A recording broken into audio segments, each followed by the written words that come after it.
It was about 5:45 in the morning, and my director of operations, my number 2 guy in the squadron, called and said, "Hey, sir, I'm sure you're tracking that there's a soccer team stuck in a cave in Thailand." It's a long way in. Most of them don't even know how to swim, let alone dive, and we're all wondering how this is going to possibly work. And to be honest, the prospects are bleak. So we go into the cave, and it was completely dark, but I could just sense, like, oh my gosh, there's like 12 children and a coach in here, and I'm just in the entranceway, and I'm spooked out. I can't even imagine. Talking to a lot of the experts that do cave diving as a hobby, we're like, man, this is one of the 5 most dangerous caves I've ever been in my career, and that was kind of, you know, the hair stands up on the back of your neck. The first thought is they're not going to get out. I mean, the kids, we've done recoveries before with live people, and it's all about panic underwater.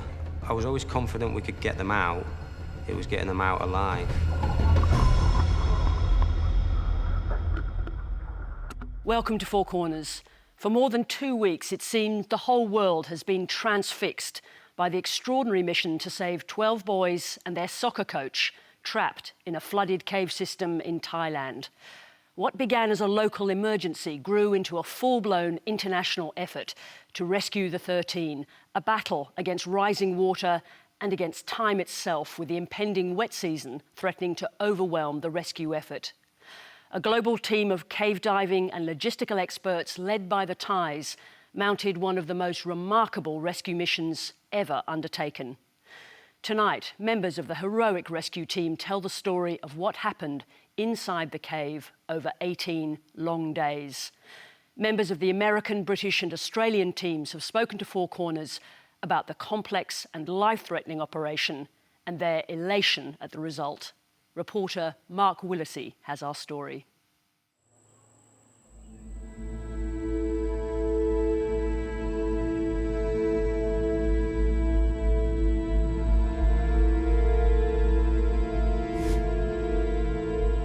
Saturday afternoon, June 23rd. 12 boys and their soccer coach head into the rugged mountains of northern Thailand for a trek. They pose for photos before riding to the Tum Luang Cave, a place they have visited before.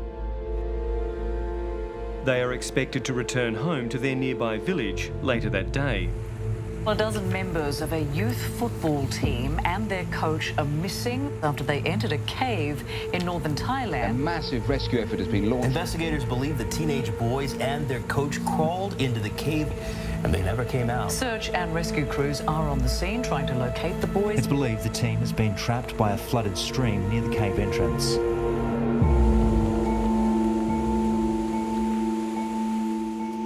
Within 24 hours of the boys going missing, a search operation is underway.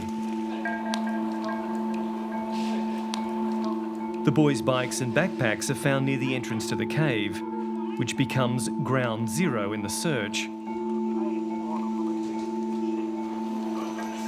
Distraught family members gather.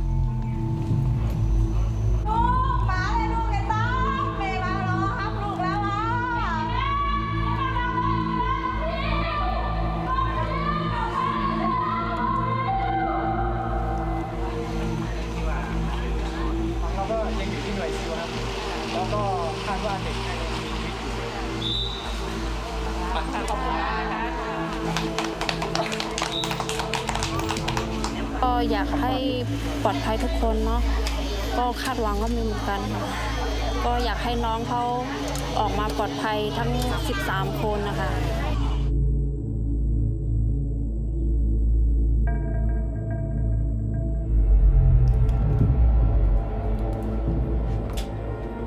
The Tum Luang Cave is a 10-kilometre-long limestone cave system with deep recesses and narrow passageways.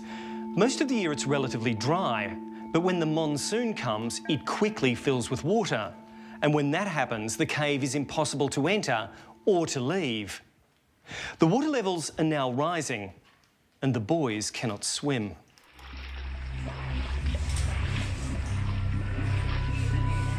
The night after the boys are reported missing, the Thai Navy's elite SEALs diving team join the search. Working around the clock in pitch darkness, they wade, swim and dive through the black waters.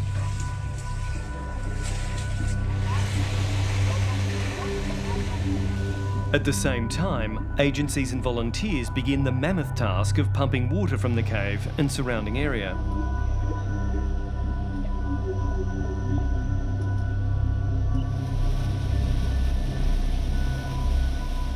If they're in the right place, they could survive for 5-6 days.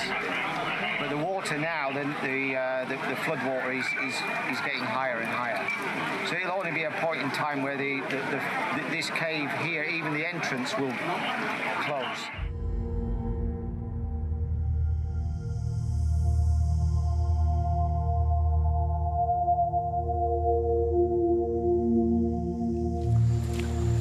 By day 3, the search has escalated into a major military operation. Hundreds of searchers scour the mountain for alternative entry points into the cave.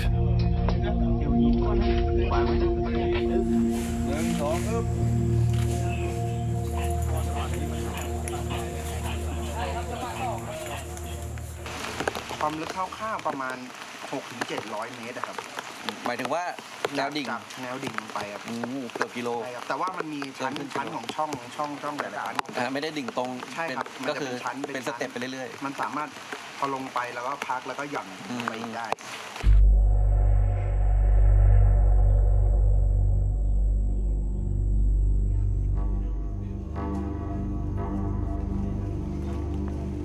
The hope is the boys and their coach have made it to a location clear of the rising water.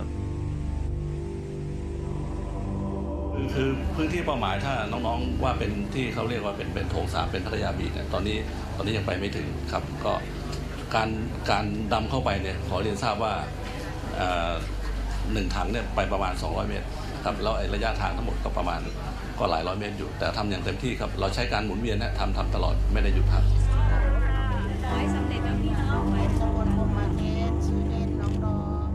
All the relatives can do is pray. ครับขอให้น้องๆทุกคนปลอดภัยครับเพราะว่ายังเชื่อว่าทุกคนยังรอดชีวิตอยู่ครับ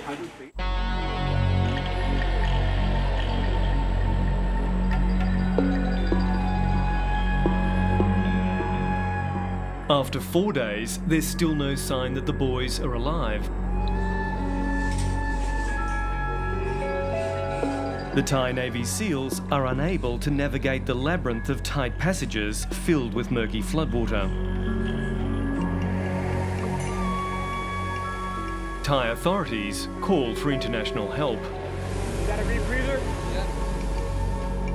Yeah, so it was Wednesday morning. I was still at the house. It was about 5:45 in the morning, and my director of operations, my number 2 guy at the squadron, called and said, "Hey, sir, I'm sure you're tracking that there's a soccer team stuck in a cave in Thailand. Be ready, because we were being notified that we might head out." And I thought, awesome, that's exactly the type missions that we want to be called up for. The next thing I knew, we're all loading onto an MC-130. It's one of our aircraft, and we're flying to Thailand. Landed at about 1 o'clock in the morning on the 28th of June, and then key leadership pushed straight to the cave site. Did you guys go into water? No, we tried to go into the cave. They pulled us back after about 50 minutes. So we go into the cave, and it was completely dark, and I'm walking in thinking this is so surreal. I mean, it's so dark. A few of us had headlamps. I did not, so I'm trying to tag along as closely as I can to some of the other members of the team. But I could just sense oh my gosh, there's 12 children and a coach in here. And I'm just in the entranceway, and I'm spooked out. I can't even imagine. 2 British cave divers have also been called in by the Thais. Rick Stanton and John Valanthan are considered the best in the world and are the first to dive deep into the cave. They brief the Americans on the daunting task ahead. The technical experts from the United Kingdom, they had begun diving much sooner than us, and getting their feedback was also invaluable. You know, those were when the rain levels were the highest, and they were saying, hey, you know, in cave diving, you have to be able to lay line, you have to be able to have a way out if you're going in. And they were saying the currents right now are not manageable. You know, we've been battling to try to move forward. The rains are still falling, the flows are getting higher, the visibility is zero, the water's cold. Like, let's take a minute, everybody take a deep breath, and let's come at this from a collective perspective of how can we tackle a really complex problem that I think over the next few days and even weeks we realize like has never been done before. On Sunday, July 1st, a break in the rain allows the rescue dive team to set up a base inside one of the cave chambers.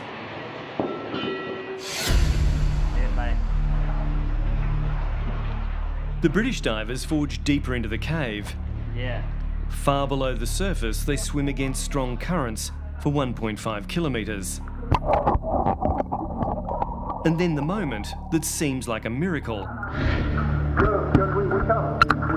Almost 10 days since they first entered the cave.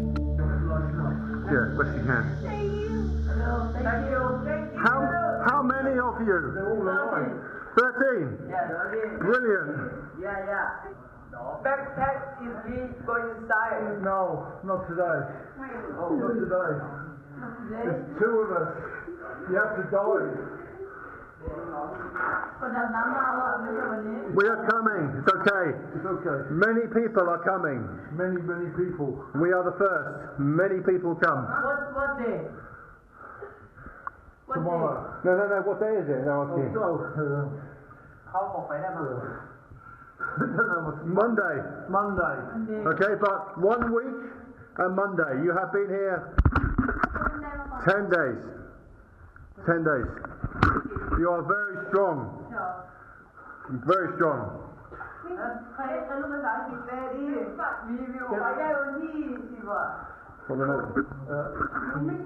We just go up. Okay, go back. We come.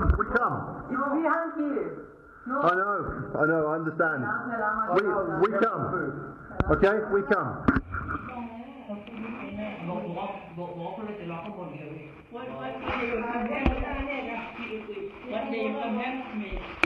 We come here. We have been diving for tomorrow. We hope tomorrow. The Navy SEAL will come tomorrow with food and doctor and everything. Today, you have a light. We give you more light. You go up. Oh, that's okay. Up. That looks fun. I am really happy. We are happy too. Yes. Thank you so much. Thank you so much. Okay. So where you come from? England, UK. Oh. Initially, it's a huge sigh of relief. Okay, the boys were able to find a high enough ground. They've survived this long, you know, with some of the higher flood levels in the cave. But then it was scary because we realized how far back they were in. There have been diving rescues that are done consistently and cave rescues that are done consistently, but cave diving rescues are very rare, and none of them have ever been done with 13 people 2.4 kilometers into the earth. The families feel like their prayers have been answered, but it turns out their ordeal has only just begun. The boys and their coach have been without food for a week. They're tired and afraid. The only way out of the cave is by diving, and as far as we know, the boys can't even swim. After locating the boys, the British divers, Stanton and Valanthan, call in reinforcements from home. I'm a member of the British Cave Research Council diving team, so that's how I got called in. And when you hear that it's 12 children and a young coach, they're in this situation, what's your first thought about the options or the viability of getting them out? The first thought is they're not going to get out. I mean, the kids, we've done recoveries before with live people, and it's all about panic underwater. You can tell a kid whatever you want, but in an actual situation where you've got a kid underwater, they're more than likely going to panic. So at first we thought it's not possible to actually dive them out. Jason Mallinson's first dive into the cave confirms his fears. You're swimming against the current on the way in, so usually on the way in the visibility is not too bad. And usually fine, the first diver, but the first diver's finning, and that finning creates eddies in the water, which stirs up the silt, and then the second diver doesn't get such good visibility. And then the third diver gets even worse, so by the time you've got a fifth or a sixth diver in there, they're down to nil visibility. And then when you get to the end of the cave and you turn around and come out, you're with the current, so anything that you stir up at the end of the cave is going to flow all the way out with you, so you tend to have a much worse visibility on the way out. So it's a bit of a sort of a combat course on the way out. In sort of, sometimes you can only just feel the line, sometimes you can see a foot in front of you, other times it's just nothing, it's all by braille, and you're trying to remember all these line traps. So it's quite a sort of mentally exhausting experience to go there and back. It's a story of a human determination. The unfolding drama is now a major international story. Hundreds of journalists are here in a makeshift muddy village at the foot of the Nung Non mountain. Thai people have also flocked to the site from all over the country to do whatever they can to help. A 24-hour tent city in the middle of this remote location is feeding and supporting thousands of people involved in the operation. Almost everything is being freely supplied. Everyone coming here, working long hours, hauling dirt, trying to, feed everyone and volunteer their time and probably their money and their expertise. It's a sign that when the chips are down, I suppose, people of many nations can come and work together. It's beautiful to see that. I can't even speak to the Thai leadership that we saw here in this operation, as well as to the people. I mean, it's such a beautiful culture. All the volunteers out there, giving their time and their resources and never losing hope. The operation has shifted from search to rescue. A party of Thai Navy SEALs, including a medic, reaches the stranded boys, bringing food, water, heat blankets and medical supplies.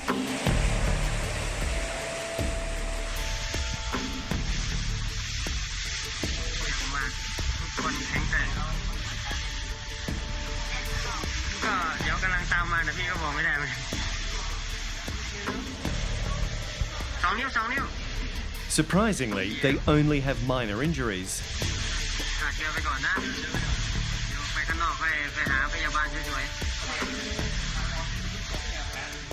Waiting above ground, the boys' mothers are overjoyed as they watch the video of their sons.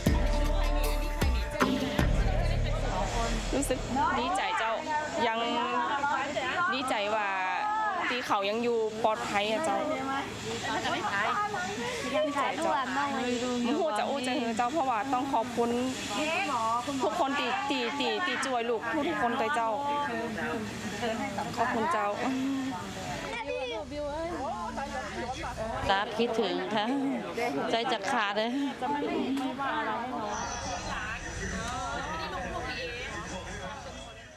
What's it like diving up there and seeing all these kids huddled there with their coach? The first time it was quite interesting. They all seemed, in good spirits. Where they were was quite a desolate place. They've nowhere to go but that chamber. They've got to go to the toilet there. They've got to eat there, so the smell's quite bad. It's quite warm. The first day, me and myself and Chris went through to orientate ourselves with the cave. We went and visited them and chatted with them. Like I say, they had the 4 Navy SEALs in there, so they had somebody to sort of look after them. We took them gifts in from letters and gifts in from the parents, and we brought messages back. So it's quite a good experience for them and for us to sort of, pass on messages from the outside world. While the nation and the world celebrate the boys' survival, rescuers grapple with the enormous challenge of how to get them out. The search for alternative entry points to the cave has proved futile. And we were trying to find any other way, because we knew that dive one was going to be the most dangerous, to find a way to get these kids out. We've had hundreds, if not thousands, of the Thai military that we're linked in with, and they're not finding any other access points along the side. And we found all the caving experts that we could, and they all confirmed, no, that there's one way in and out of this cave, and that's at the front entrance of it. There is no other option. The mission could not be more dangerous. The boys and their coach are 1 kilometre below the surface and 2.4 kilometres inside the notoriously treacherous cave. The hardest thing is just trying to portray in words, you know, without physically being in the environment, like what some of these guys were up against. And talking to a lot of the experts, like that do cave diving as a hobby, we're like, man, this is one of the 5 most dangerous caves I've ever been in my career. And that was kind of, you know, the hair stands up on the back of your neck. And then on top of that, we need to get a bunch of people out. And on top of that, the water's cold. And on top of that, it's muddy. You have zero visibility, so everything is feel. You know, you might have to reach around and feel through different stalactites or rocks. And then there's parts of the cave where the water really speeds up. You know, it goes from narrow to thin. And trying to fit through there and to deal with some of those flows becomes very dangerous. The option of leaving the boys where they are until after the monsoon season has been canvassed, but abandoned. Some of the divers had an atmospheric monitor that was showing oxygen levels getting less and less, which is a huge concern for us, because one of the options was, hey, let's leave them in there for 4 months. So then that was not looking like the best option. And then the food alone, you know, we were able to get with a group of, you know, Thai and British divers some food back, but it was about 100 meals. But for 15 people, you know, 13 to 15 people, that wouldn't last very long. And then just looking at like the cleanliness, the hygiene, if they were to have any sort of an infection, like, so a lot of those initial, let's maybe try to wait out this water for 3, 4, 5 months became kind of unrealistic courses of action.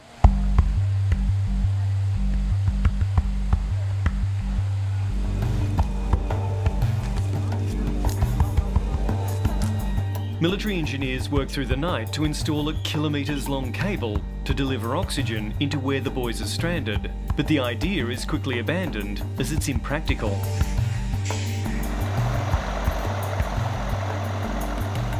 Pumps are in action draining water out of the cave, but heavy rains are forecast, which could quickly submerge the entire system. This is just one of a number of pumps brought in to try and get the water level inside the cave down. Some have come from as far as the United States, and without them, the rescue mission would be infinitely more dangerous. The rain was still so much of a factor that every single pump was getting overwhelmed, and we were fighting Mother Nature trying to get this much water out. But it was really the understanding that the flow of water coming in and the lowering of the oxygen levels in chamber 9, that's what kind of forced us to a decision of, hey, we've got to do something now. A contingent of Australian police and army personnel has been on the ground since early in the search. But it's 2 veteran cave divers from Australia who will play a critical role. They were about to go on holidays. I'm all packed up, ready to go for a trip to the Nullarbor. Harry and I were on the way the next day, and so I had 45 minutes to head to the airport. So in that time I had to unpack everything that I had, reconfigure and get the gear that I needed for this trip and go. Dr. Craig Challen is a recently retired Perth vet. His friend Harry is Dr. Richard Harris, an anaesthetist from Adelaide. They have dived together all over the world. So we'd already been in contact with the British over the day leading up to this, and so we're broadly familiar with what was going on in the cave. And yeah, to be honest, not looking good at all. It's a long way in. You've got honest, most of them don't even know how to swim, let alone dive, and we're all wondering how this is going to possibly work. And to be honest, the prospects are bleak. On Friday, July 6, as Harris and Challen arrive at the rescue site, there is a tragedy. News breaks that a former Thai Navy SEAL involved in the operation has died. Petty Officer Saman Gunan had left the Navy but signed up to join the search as a volunteer. Saman had been delivering air canisters along the route being used by the divers in the cave. In a cruel twist, he lost consciousness after running out of air himself on the return dive. การปฏิบัติงานมีความผิดพลาดเมื่อวานนี้พวกเราถ้าใครเห็นนะฮะพวกเรานั่งซึมกันทั้งค่ายนะฮะทุกคนเราไม่เคยรู้จักเขามาก่อนเป็นพี่เป็นน้องไม่เคยรู้จักแต่เขาเป็นหนึ่งในทีมเราเป็นหนึ่งในหมื่นกว่าคนที่เป็นทีมเราเขาเสียไปคุณสมานเสียไปเนี่ยเขามีภรรยานะฮะมีลูกเลี้ยงเราก็สงสารครอบครัวของเขานะครับเราก็นั่งซึมกันทั้งค่ายนะฮะเพราะฉะนั้นเราต้องมาปรับบทเรียนของเราพยายามเราไม่ให้มีเหตุการณ์อย่างนี้เกิดขึ้นอีกแต่ผมขออนุญาตใช้คำว่าพยายามนะฮะเราใช้ได้แต่เพียงคำว่าพยายาม Obviously, you hear about the death of Saman Gunan, the Thai Navy SEAL. Does that reinforce the dangers, the risks of this mission? There's absolutely no doubt that this is highly hazardous. Not so much for us, I mean, we can look after ourselves because this is what we do, but for everybody else involved, and like the Thai Navy divers who are very highly capable guys, but this is not the environment that they're used to and that they're trained for. Yeah, that was obviously a very sobering moment. We took a step back, we took an operational pause, we reassessed the risk that we were willing to accept, and at the same time we realized, okay, this doesn't change anything. We still have 12 kids and a coach in there. We still have to go forward and do this. So as tragic as that event was, and in my mind, he's absolutely a hero of the Thai people and of the world, it didn't slow us down any. If anything, our resolve was strengthened and like, hey, we're not gonna let his loss, be in vain. In the aftermath of the tragedy, the mood of the rescue changes. The short-lived elation after the boys were discovered has been replaced by a sense of crisis and grim determination. Everyone else was starting to see the same exact logic trail that was very quickly becoming to the point that the dive option was the only option. And the Royal Thai Navy SEALs were able to get an audience with the Minister of the Interior. And they were able to do that because we feel like we had a pretty decent plan. And when we went and briefed the Minister of the Interior, we just laid it out to him in a very logical sequence. I told him that, sir, the eyes of the world are watching us. We've got 12 kids and a soccer coach that are trapped here. We've got emotions at a significant level here. And unfortunately, in these type situations, emotions are not your friend. Emotions are not helping us to make sound decisions. And I told the Minister of the Interior, sir, we are looking at this only from a logical standpoint. We're trying to remove all emotion. But now we're getting to the point where we only had one option. And if we did not make the choice to dive, then the circumstances surrounding the situation would make the decision for us. And I think they absolutely saw the logic of that, because very soon after that the Thai SEALs told us, hey, it's approved, so we're going to go in and we're going to do this. At that point, we started to do rehearsals. We did rehearsals of concept, but we would stage out exactly how we thought the cave was. We would have water bottles as tanks, and we would have them labeled, and we knew that our chances would be better if we started doing non-standard stuff like filling up a scuba tank, but putting 80% oxygen in it instead of standard room air.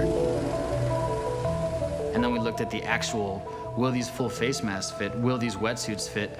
How are we gonna have their flotation or buoyancy compensators, So we had actual volunteer children, and we The Thais were able to secure a pool at a school, and we went there and we actually dry rehearsed where we had divers and children wearing the equipment they were going to use for the rescue, practice swimming underwater, practice handing them off, going through all these details and trying to basically game out to the best of our ability what we could do to ensure that when it was actually the decision was made and they said, yeah, we want to enact this plan, that we could say, yeah, you know, to the best of our ability, we have rehearsed everything collectively as a community, and we're going to give ourselves the best shot, even though we know this is high risk.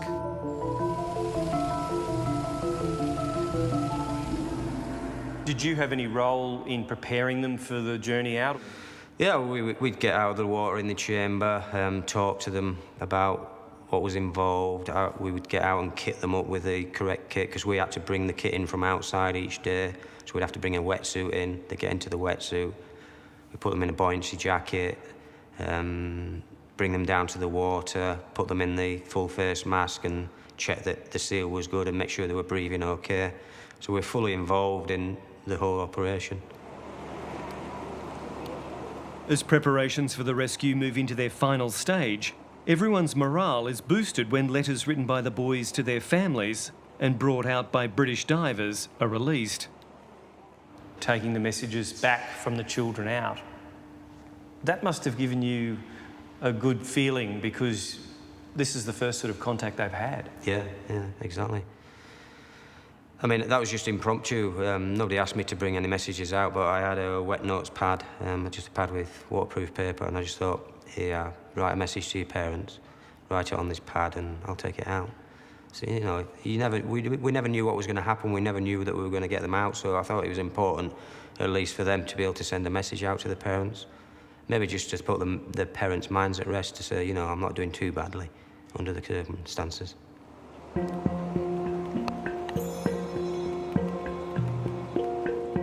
Mom and Dad, I love you. If I can get out, please take me to eat crispy pork.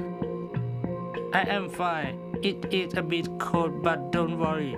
Please don't forget my birthday. I am happy the SEAL team is taking care of us very well. I miss you all. I really want to get out so much. And this from their devoted coach, Ekapol Juntawong. Dear all parents, we are fine. The rescue team is taking care of us very well.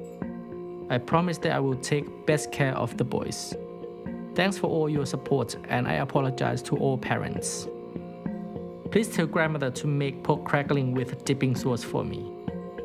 I will go and eat when I get out. Love you all. Where they were at that time, at that moment, they were quite comfortable, but it was only myself and Chris that knew what was coming in terms of the weather. And, you know, in a few days' time, it might not be so comfortable, but obviously we didn't say that to them. What did you think of the way those kids behaved and comported themselves? Really strong, you know, composure. We told them about the plan, the vague details of the plan, that how we'd have to dive them out, and none of them were whimpering or crying or anything. They just accepted what we were going to do. Yeah, real mental strength from them, and which is really surprising considering their ages. Saturday afternoon, and Harry and I are going in to look at the boys and the coach and see what sort of state they're in, and very pleasantly surprised really about that. I mean, they're really keeping in good spirits. They've got the 4 Thai Navy SEALs in with them, and those guys just did a fantastic job of looking after the boys and keeping morale up. So everything was looking really good in there. They've had a few days of being fed after their 9 days without any food and very little water. So that aspect of it is good, but some of them are pretty small and fragile. A couple of them are only 30 kilos, so they're tiny little things, really. They're starting to get cold after that time of exposure. It was fairly warm in the cave, about 23 degrees, but over time, the dampness and that temperature just eats away at you, and they're starting to chill down, and all they had was the T-shirts and shorts that they went in with, so they didn't have much exposure protection. How was it decided who goes out first, who goes out in what batch, and when did the coach come out? So that was up to the boys and the coach and the Thai Navy. We told them what was going to happen and said, you choose your best men, and out they come. So it was nothing to do with us.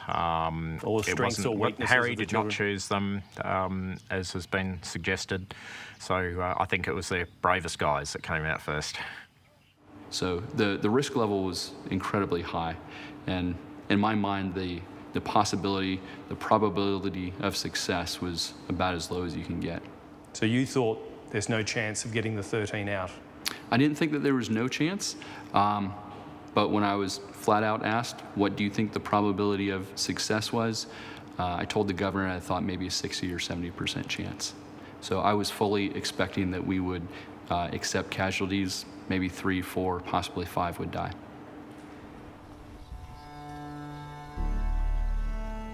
It's now Sunday, the 8th of July. The 12 boys and their coach have been trapped for 15 days. The conditions are getting worse as the monsoon closes in. There's a growing sense that it's now or never. ความพร้อมถึงพีคสุดละวันนี้เราปฏิบัติการดีเดย์นะครับเมื่อ 10 โมงที่ผ่านมาเจ้าหน้าที่ดำน้ำผู้เชี่ยวชาญดำน้ำถ้ำจำนวน 13 คนนะครับได้เข้าไปปฏิบัติการเพื่อช่วยชีวิตน้องๆเขาออกมานะครับแล้วก็ซีลไทยอีก 5 คนนะครับปฏิบัติโดยมีการ assignment ชัดเจนว่าเราจะเข้าไปอย่างไรแล้วก็จะกู้ชีพกู้ภัยน้องเขาออกมาอย่างไร What about you, given your experience in your own mind as a cave diver? Were you 100% confident they'd all make it out? How did you feel? No, the first operation, so it was a 3-day operation. The first operation, I was always confident we could get them out. It was getting them out alive. นะครับผบ.เหตุการณ์นะครับใช้คำสั่งนี้ตามกฎหมายนะครับก็ขอเชิญทุกท่านนะครับที่ไม่เกี่ยวข้องตามที่ผมได้ประกาศนะครับออกนอกพื้นที่ตั้งแต่เวลานี้นะครับตั้งแต่เวลานี้ The Thai authorities order anyone not involved in the rescue operation to leave the area. The media is moved 500 metres away from the operations centre. We're packing up everything. นะครับขอยืนยันว่าน้องทั้ง 13 คนมีความพร้อมทางด้านร่างกายสูงมากนะครับจิตใจสูงมากเด็ดเดี่ยวมุ่งมั่นทั้ง 13 คนรับทราบภารกิจที่เราจะปฏิบัติแล้ว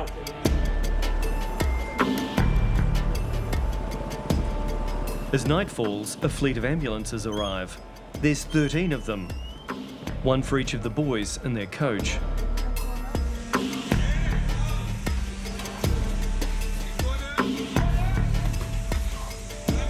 The task of bringing the boys out will be the responsibility of a team of 13 foreign divers and 5 Thai Navy SEALs. It will take them 3 hours to make their way through the narrow, dark passages to reach the boys. The main issue is, are these guys going to be taught to dive and dive out, or are they going to come out as a package and we're going to do everything for them? And it's really the former option wasn't going to be possible because of the language barriers and the fact that they're so young and so small. So they were going to have the whole thing done for them. So this is where the boys are here in Chamber 9. So there's a hill here. Craig Challen will play a key role along the route of the rescue. But it is the unique skills of his friend, the anaesthetist Dr. Harris, that will be critical to the success of the mission. And how are you keeping the boys calm? Yeah, so they did have some sedation to keep them calm, because the worst thing that could happen would be one of those guys panicking. And if you put me in a full face mask with no previous experience and dragged me out of a cave for it's about a 3-hour trip, then I would be terrified and probably panicking as well. Yep, they were calmed down a bit. Were they totally calm? The best, yeah. Yeah, so they were basically given an anaesthetic to knock them out. And they take it. Yeah, they were. There wasn't very much activity there. An official source has told Four Corners that the Australian government negotiated immunity from Thai authorities for any Australian involved in the sedation of the kids, just in case something went wrong.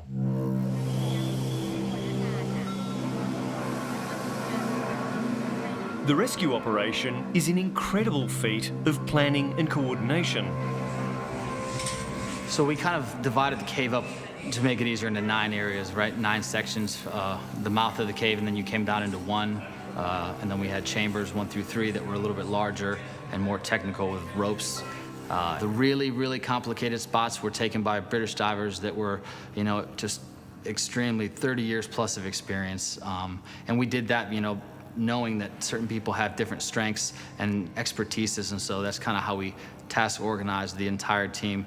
And there was upwards of 150 people, you know, from Chamber 9 to the entrance of the cave, all working as one big team with many different responsibilities.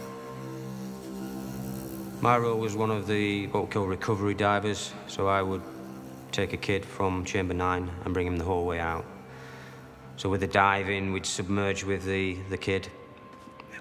And it depending how the line laid, we'd either have them on the right-hand side or the left-hand side, either holding the back or holding the chest, either face here, depending if we were likely to hit the roof or not, or if we could see what was going on, we'd hold them out a little bit further. Swimming through the sump, the first day, reasonable visibility. I could see sort of a metre in front of me, so I didn't have to hold on to the line. By the last day, it was nil visibility, so it was much more mentally exhausting, and I had to have the lad really close to me, because if you didn't, you were bashing his head against the rocks, whereas if I had my head quite close to him and I extended my head above him, my head was bashing the rocks first, so the visibility was that bad you couldn't see the rock until you actually hit it. So each section of flooded section was a much slower process when the visibility was bad.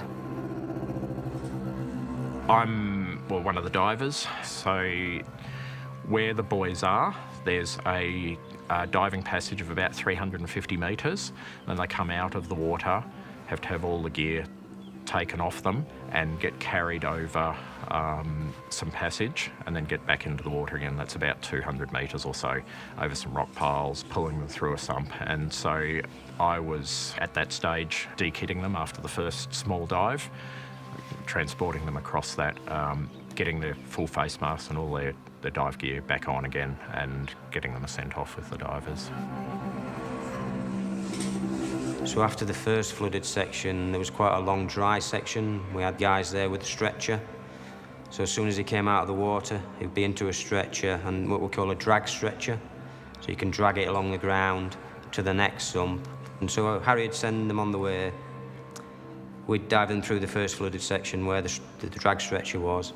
Craig would assess them, make sure they were okay for the next part of the journey, assess them through the dry section until they get to the next sump, give us the okay that it was okay to continue. There were certain areas that involved floating them. There were certain areas that involved diving them, swimming them. If we have 2 rescuers per child, you know, and ensuring that just at all times, if there weren't 2, there was 1 always holding on to the child. So you physically got a grip on the child and you've got to then pass off to another diver. The visibility is that terrible, and I suppose the pinch points are terrible as well. Oh yeah, absolutely. And like I said earlier, it's not one section of the cave. Like there was also sections where we had harnesses for the children, improvised harnesses, and there was huge 150 sections of high line where we would have them, you know, placed on the high line and maneuvered across these very, very steep caverns where we knew trying to walk them all the way down back into these muddy areas and tight areas would be real dangerous. They had a full face mask on, so it was basically that one thing that if the mask that they were using became dislodged and water entered that mask and it couldn't get it out, that was the one thing that would kill them. You got to a section, you know, the vertical section I was talking about, and by that time you've been in the system for 5 hours. You don't remember where the vertical section is, and the only time you find about it is when your head bangs against the wall there and you're trying to get yourself through this vertical section, but you can't remember exactly how it's laid out. So I'm trying to get myself through it, but I'm also trying to get a kid through it who's sort of horizontally in the water, trying to post him through. No, that doesn't work. Pulling back, trying to post myself through, that doesn't work. And you could spend several minutes at just one obstacle, to try and find your way through, and you know, eventually we did it, but it's a very slow process and quite daunting. Did you feel in control the whole time, or were there I was in moments... control in terms of I knew I always could get myself out. I knew as long as I didn't. The main thing is you always got to keep in contact with that guideline. If you lose the guideline, you're in a lot of trouble. So I was confident of getting myself out. I was confident of not losing control of the line. I was confident of getting the kid out. I wasn't 100% confident of getting him out alive, because if we bashed him against a rock too hard and it dislodged that mask and flooded his mask, he was a goner. So that's why we had to be very slow and careful about not banging them against rocks.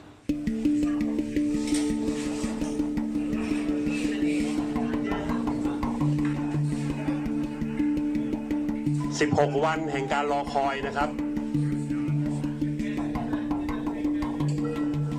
วันนี้เราเห็นหน้าหมูป่าแล้วนะครับ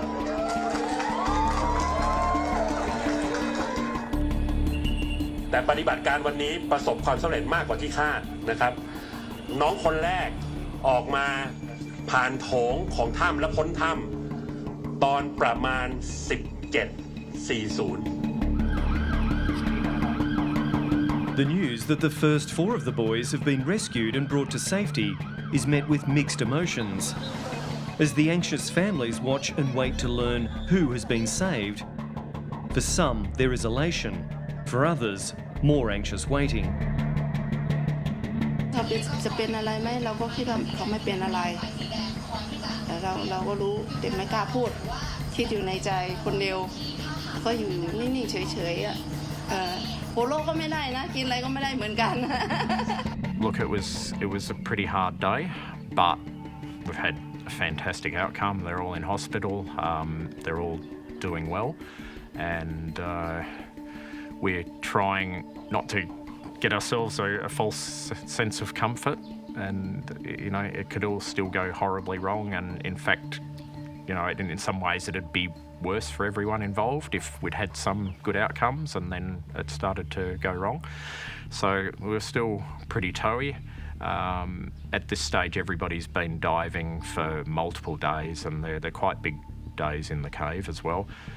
So it's starting to get a little bit tired, ready for a rest, but we've got the pressure that we know the rain is coming. My concern was that we would become complacent, because yes, it was huge. I mean, we just hit a home run, 4 for 4. You can't get any better than that. But in my mind, the risk level didn't go down any at all. So it was a short celebration and then right back to staying focused, you know, staying professional and ensuring that we continue to drive on, because we knew that that was just a small success in an overall bigger mission. And we knew that if the rain got to levels where it was before, that the rescue operation would probably come to an end, because it would just be too risky, and at that point you're risking a lot of the health of the rescuers too, and so it was absolutely a race against time. Less than 24 hours later, the seemingly miraculous feat is repeated. After a second rescue expedition by a team of 18 divers, another 4 boys are brought safely out of the cave. Second day, when we had another 4 for 4, we pulled everybody aside and said, this does not change a thing. We are not going to lower our vigilance. We're not going to lower our attention to detail. If anything, I briefed to the UK dive team, hey, we've just gotten, after the second day, we've gotten 8 for 8. You guys are absolute rock stars. This is going to go down in history. With 8 of the boys out, only their coach and 4 others remain trapped. The dive teams are regrouping, re-equipping and re-energising, preparing for one final push. We've just heard in the last hour or so that the 9th and 10th boys have been brought out, and the news just coming through now is that the 11th boy is in the cave with 2 divers shepherding him through the narrow corridors. The 11th boy soon emerges, and there's news the coach is also free. As night falls, only 1 boy remains inside the cave. 3 Thai Navy SEALs and the Australian doctor Richard Harris are with him. They will stay until the very end. Obviously, being an Australian, I should ask you about Harry Harris. How did he perform? brilliant, really. He was the linchpin of the whole operation. Without him, we wouldn't have been able to do what we did. His bedside manner when he was there with the kids and that, talking to them, calming them down and stuff like that. He was the one that sort of sent them on the way, and we were just the transporters. So yeah, he was the linchpin of the operation. Well, the news is filtering out unofficially at this stage that all 13 members of the wild boar soccer team are out of the cave, that this rescue mission has been an unrivalled success, that this is a miracle rescue.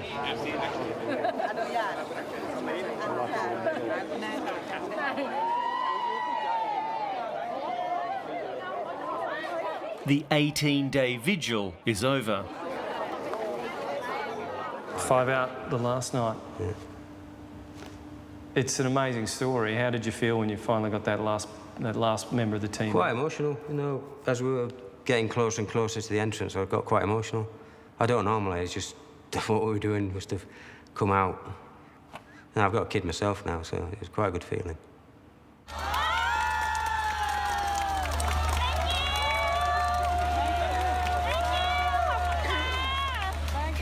You know, you had the last group of people come out, and then we knew all 4 Thai SEALs came out, and everybody was all standing there around, 10 o'clock at night. And we actually took a moment and let the emotions come back in, and I think that it really kind of hit you in the feels, and we were like, man, we just accomplished something as a huge team. It took all these different people coming together, and I think that the world was watching one way or another, Enormous sense of relief. And this is when it's good for the divers, because we get to just walk out of the cave and go home. Everybody else still had a lot of work to do. The Thai Navy guys still had to swim out, so they were another 2 to 3 hours behind. The soccer team is safe, but there's a final moment of drama for the rescuers still inside the cave. Yeah, I don't know if it was kind of a supernatural intervening, but one of the pumps back at Chamber 3 failed, and we had a fair amount of guys out there waiting for the last group of SEALs to come out, and we got the call, hey, water levels are rising fast. That was definitely a spike of adrenaline towards the end of the night. For the Thai authorities who led this mission, it is a dream result. ทีมไทยแลนด์ทีมราชการพร้อมเอกชนทีมสื่อมวลชนที่ช่วยกับเรารวมทั้งกำลังใจของทั่วโลกเราทำในสิ่งที่ไม่มีใครคาดคิดว่าเราทำได้เป็นครั้งแรกในโลกเป็นความภาคภูมิใจเป็นมิชชั่น possible ของทีมไทยแลนด์ที่ทำได้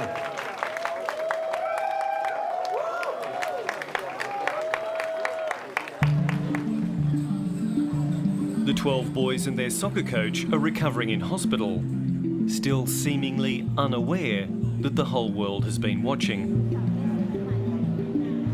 We went to the hospital to see them yesterday. It's a really good experience. Yeah, they're all sitting up and happy and eating. Words cannot describe how happy we were. Yeah, it honestly was not a result that we thought we would get. We thought there was a very real prospect that we would be doing body recoveries rather than live patient extractions from there. And as I say, I'm still pinching myself a little bit, wondering if that's really what happened. It does seem too good to be true. I remember when we were first here and some of our tough guys were saying, like, I don't even know if I could survive. Like, these are kids. And for me, it's like it just showcases these children's will to live, as well as to, the coach that provided that guidance. And yeah, I mean, these are some brave individuals, and I really do know that they're going to go down in history for the courage they showed. It's one of the most difficult and dangerous and risky things I've ever done. Not in terms of my own personal safety, but in terms of the people I was responsible for. I've never done anything as risky as that, and I don't think I ever will again. But it was the only option we had, and we took it. in a world full of bad news. How good is this? This is awesome. We're so incredibly overjoyed that not only is it a good news story, but at the end of the day, we got the kids back together with their parents, and that's what matters in my mind. Hello, I'm adult. Now I'm very fine. I'm very thank you so healthy. Thank you so much.